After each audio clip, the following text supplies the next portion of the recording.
Hi, this is Paul Willman with Fairfield Chiropractic. We're back again. I've had a couple of weeks off, busy doing some other things, but I wanted to get back and talk to you about a continuation of what we talked about last time. So we talked about stretching the lower back when it gets tight from sitting for too long or sitting in improper seats and working from home. Today we want to talk about how to strengthen that back. Now that you've gotten it loosened up, hopefully you've been doing the stretch over the last couple of weeks, and now we want to work on strengthening it. What we're going to show you are some levels or steps of going through and strengthening those muscles, the stabilizers of the spine.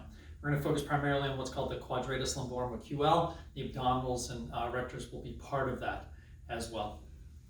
So what we're going to do first is you can get you a chair or a table. Make sure it's up against something solid so it doesn't slide when you lean up against it. But you can take your arm and stabilize right here. You're going to move your feet out about 3 or 4 feet. And just lean into the chair right there or table, and you'll feel it engage here on this side. Hold it there for anywhere from 10 to 40 seconds, and then relax.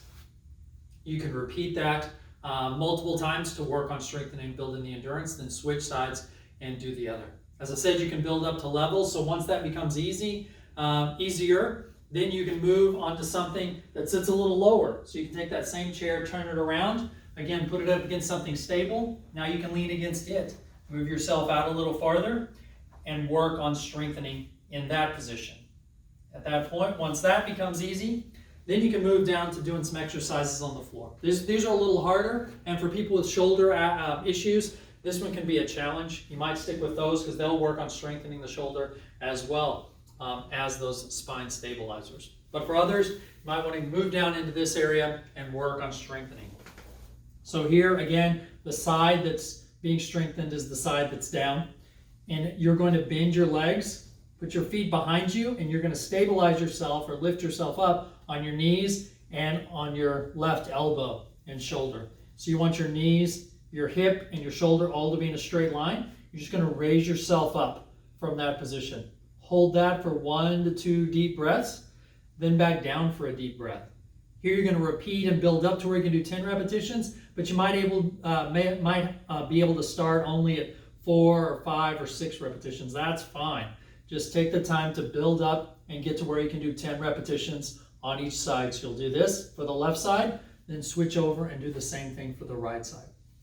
Again, once that becomes easier, or if that's already easy, you can move to coming up on your feet and on your elbow here. So now you're just going to straighten out. Again, you're going to have your knees, hip, shoulders in a straight line. Your feet, I recommend putting your feet one in front of the other. You can do that to do an advanced exercise. But you're going to do that position, feet one in front of the other, knees on top of each other, hips on top of each other, and all in a straight line with your shoulder. And again, raise up, hold it for 1 or 2 deep breaths, and then go back down for a deep breath.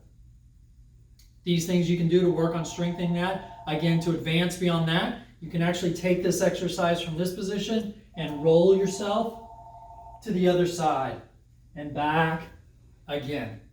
Another advancement of those exercises. So these are ways to strengthen that quadratus lumborum, strengthen your spine. I hope that's helpful.